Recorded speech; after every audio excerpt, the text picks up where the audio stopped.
some tips for what we call healthy brains here. Um, so I wanted to put this together so that you also pay some of the attention of why we need to pay attention on these particular ones. So this is, again, as I always do with these, this is advice. It is not medical advice. It is not necessarily just for each person in particular. For medical advice and for any kind of like prescriptions or things like that, remember, you always have to consult your physician. Your doctor knows best, and obviously they know your history, etc. So that's what it is. However, it's always useful, and sometimes doctors don't necessarily pay the attention on nutrition that we all would like. So that's why I wanted to just put these things together. I want to keep it as simple as possible. This can get complicated a little bit, but we're going to try to keep it simple. Okay, so what we want to approach it is like in everyone's journey for this. Um, we're going to talk a little bit about aging and what happens with our brains. So our brain function is just natural for everyone. We basically, as we age, we start getting some issues. I don't know about you, but sometimes like I get these memory lapses. I was going to do something and suddenly I'm like, what was I going to do? I forgot what I was going to pick up or something. That is perfectly normal. It happens to young and older, but it does start getting some of it a little bit low as we age.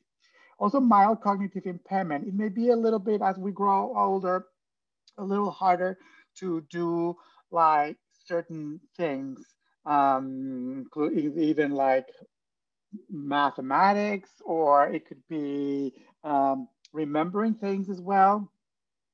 These are all normal, and everyone should still have it. And with that, it shouldn't be um, really that much concern about it because it's just natural. It happens to everyone, right?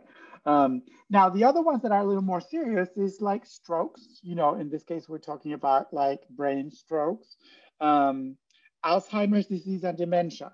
Um, Maybe you know someone now is getting a more and more common people in the older age that starts having these diseases, which are terrible. It's a terrible toll for the person and for the family and their friends. So those things can happen.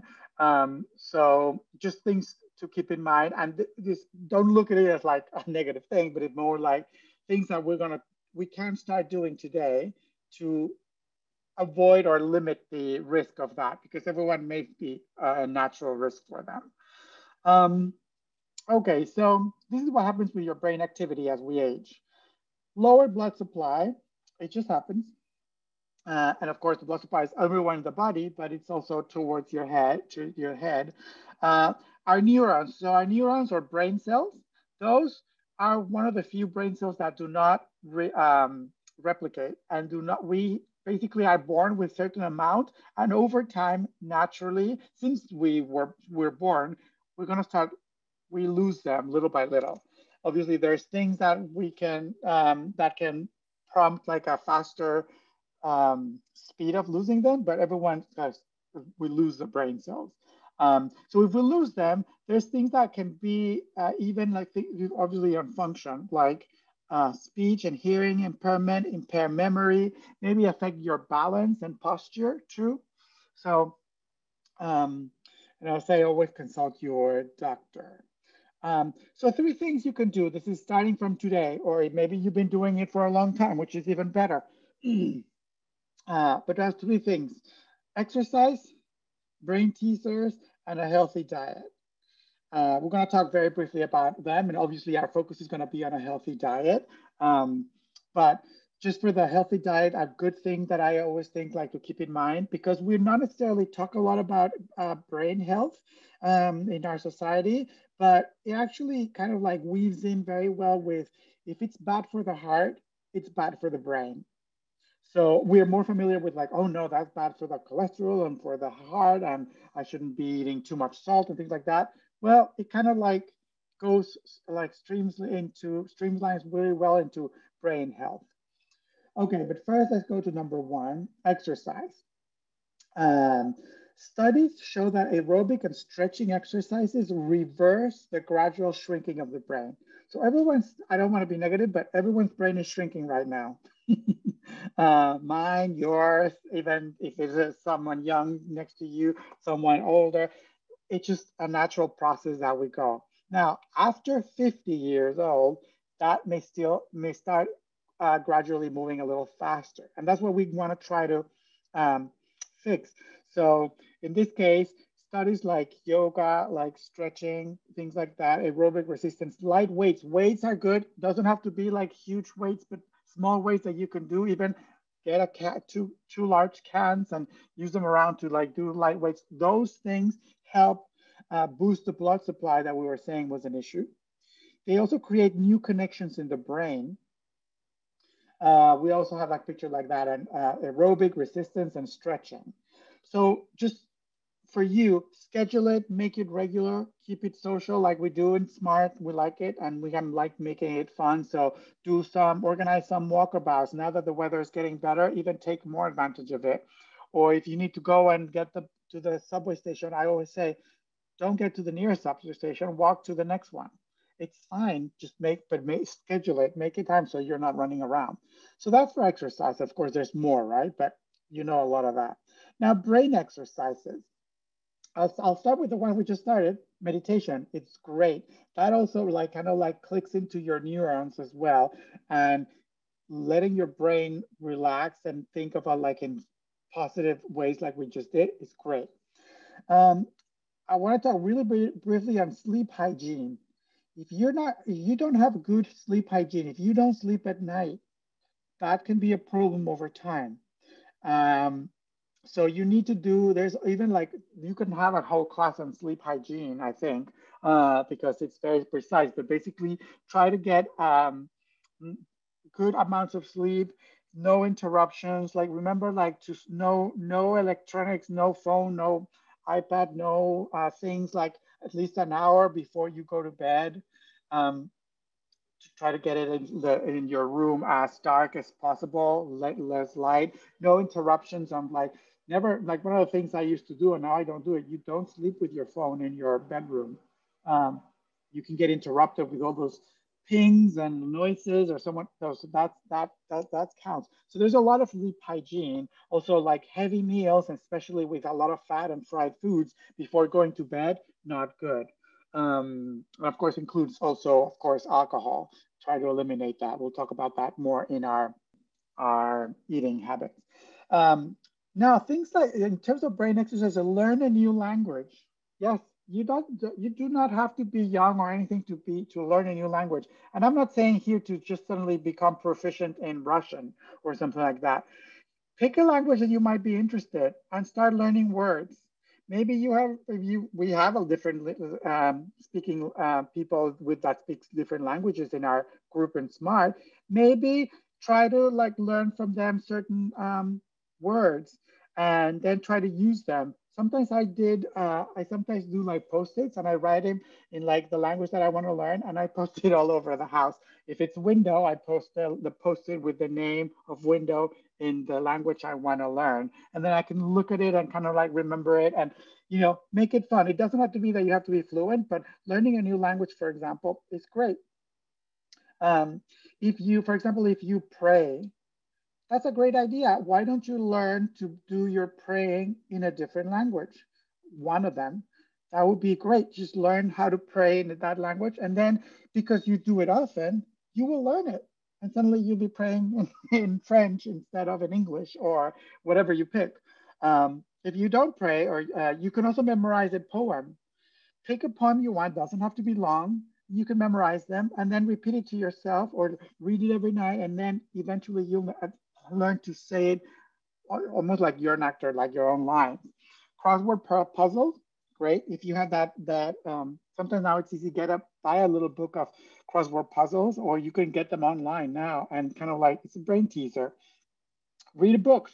Of course, reading is good. Reading in a different language, if you can, it's also great. That also, learning languages or learning or memorizing poems, it's about creating new they call it synapses. They're like connections between your brain, and that's why you need to push a little bit more, because we did that when we were young a lot in school and stuff, and but we always need to learn new things. So keep in mind that all those brain exercises, and of course, like we said, meditation is absolutely great for this. The Duolingo is free. You can pick, like the other day, I picked Portuguese because why not? And then I was learning how to say things in Portuguese. And you can pick whichever choose. And you can also switch, learn a few 10 words, 20 words in one language, and then switch it to another one. Maybe you learn how to count in Japanese or things like that. Why not? One thing we need to point is obesity and brain function. So there are studies, extra weight can accelerate the brain shrinking at any age. That doesn't matter if you're old, if you're young, but if you're overweight for a long time, yes, it actually exacerbates the brain shrinking. So like there's this study here that says an overweight 50-year-old brain has the same degeneration or shrinkage of a person that is 10 years older, but with normal weight. So that's something interesting. So that's why you want to keep the weight off as best as possible. And although that's something that we always come back to, keep an eye on, your scale and see if you're getting a little extra pounds, start working against it. So all this is because inflammation and oxidative stress. Remember what I was saying about bad for the health, bad for your heart, bad for your brain. So this is inflammation comes from saturated fats or high sodium, for example. Those are things that can happen. Alcohol too. So this is where we're going to get into. It's a little bit of what you want. I want in your healthy diets. Okay. So, and it can get a little complicated. So I want to keep it as simple as possible. But there is one particular fat that is a preferred fat for your brain. It's called DHA. It's a really long name, but it's just shortened to DHA. So that's what your brain needs. So what happens is this is a fat that it's not necessarily available in everyone's diet all the time, but our bodies make it. But the material, the prime material we need to do it is from what is called omega-3 fats or fatty acids. And then there's two kinds of fats that we really are looking for, omega-6 and omega-3. So in order to make the DHA fat, you need to boost the omega-3 fats. And here's the sources you can find. Chia seeds, flax seeds, walnuts, things like broccoli and spinach, canola oil. Those are, so look at what there's not there. There's not olive oil. There's no avocado there. So a lot of these things that they say healthy fats, in particular for brain food, it's a little more specific. Now, there is a problem because we would say, well, if I eat a lot of broccoli and, and walnuts and I put some chia seeds in my morning oats, for example, that's great. So that you will use those fats to create these DHA fats. You basically expand what is like a chain of a fat chain in your body, but our body expands it to make the DHA, and that's what your brain likes. However, there is a problem because there's competition with these other fats, the omega-6 fats. Those are the ones that in anyone's Western or American style diet, we have a lot of that. This is mostly in processed oils. Safflower oil, sunflower oil, corn oil, cottonseed oil, soybean oil, grapeseed oil. You see oil in many ways, even olive oil too. So those fats, the problem is if you're having a lot of those fats, your body won't take the omega-3 fats. It's almost like a distraction. So it won't use the omega-3 to make the DHA. And so that's a little complicated. So some doctors say that maybe it's the ratio between omega-3s and omega-6, like how much in proportion. But what I say is try to reduce these kinds of oils, all processed oils in general, and then add more like the walnuts or the flax seeds or the chia seeds in its natural form. Now, depending on your doctor, one of the supplements that are suggested because of all these issues is a DHA supplement. But this comes, and that's why you have to be careful with this. DHA, another source of DHA is some small fish oils.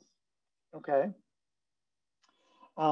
Small fish, I'm thinking about like um, sardines or anchovies, or that's it, and maybe trout, for example. Not no salmon. Salmon is very fatty in the bad kind of fat. So it's not like that. But a lot of people think, oh, fish is good, so I'm going to eat it. So you can get this DHA fat supplement from fish oils. However, it's not recommended because it's a combination. And remember also that fish oils can be contaminated with a lot of mercury from the ocean. So that's why you would like, if you needed a supplement and your doctor recommends it, you would look for an algae-based supplement. So in terms of what are you going to eat is, again, this is not something that we haven't talked about. Choose plant-based options. Actually, tofu is a great option too. Like I said, a picture there. Limit the added oils that are saying beans. And we're going to talk a little bit of other vitamins that you need for your brain. Beans, like because of vitamin B in folate, lentils too, cruciferous vegetables, you know, the broccoli, the kale, the Brussels sprouts, the cabbage, all those are great. Vitamin B6, where does it come in bananas? There was a picture I posted earlier of bananas. Also, vitamin C is part of also good for your brain. So citrus, that's actually, if you're eating a lot like healthy and with like salads and stuff, it's not hard to get vitamin C, like from citrus, from peppers, red peppers, green peppers, chili peppers, sweet potato. Remember that's when sweet potato and red lentil spread that we did in our cooking class last week. That's also already one of those brain health recipes, both because of the sweet potato, but also because of the lentils in it. And as I mentioned, walnuts, almonds, chia seeds, flax seeds. Just remember, if you're eating flax seeds, they have to be ground, because otherwise, if it's the seed itself, you just pass it and you don't get the benefits from it. Um, and then, as I was saying, seaweed and small fish in moderation, like sardines, trout, that you can put like on a salad or something like that. But it's not. You wouldn't be turning into, you know, eating a lot of fish to try to get this, because there are also the problems of the saturated fats in a lot of them, and also the methyl mercury, the mercury in the oceans. So look at these options.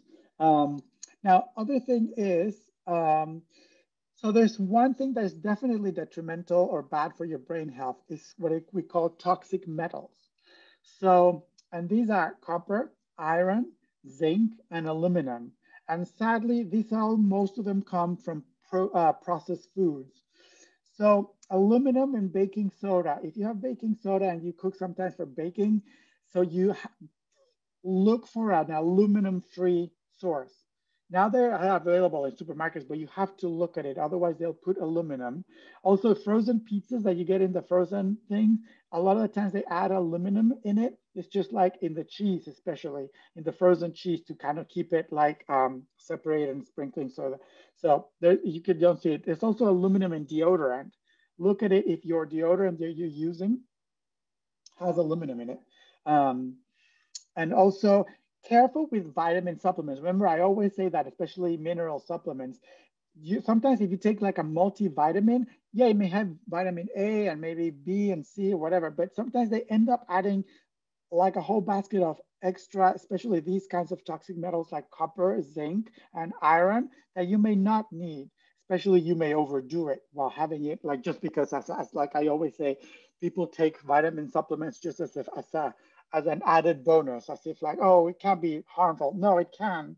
So you have to be careful. And of course, also cooking pans made with aluminum or iron, not very good. Um, and aluminum cans. That we have them mostly, but I know soda, beer, we never drink those, right? But those are aluminum cans, and those are definitely a risk. And but you can even have cans of seltzer. You think, oh no, I'm healthy. I'm having cans of seltzer every day. But those are aluminum cans, and there may be some leakage into what you're drinking, especially because seltzer, soda, or beer, these are very acidic beverages. So that's why they not only makes it complicated because cans is not just the aluminum can. The reason why they put this plastic around it in the aluminum cans is because aluminum can be toxic, but also this plastic shield or plastic like um, layer that they put, that's where we get the other problem with, it's like BPA and BPA, which is a different kind of bad ingredient for your health. We don't need that. But anyway, so those are things that you should avoid. Um, so in terms of what you can do or you can help yourself is try to make changes as you can gradually. To improve these conditions and delay others. You may not see it right now, or it may be like a long term, but this is definitely, brain health is a long term issue. So start making some of these changes as soon as you can. And any healthy habits are worth considering at any time, at any age. You're never too late to start making these changes. Like I said, the exercises, the brain teaser, but also in the healthy habit of like less processed food and more real food and plant-based options. That's how you can get much better in these to get your brain health going and give it a literally a kickstart for your brain.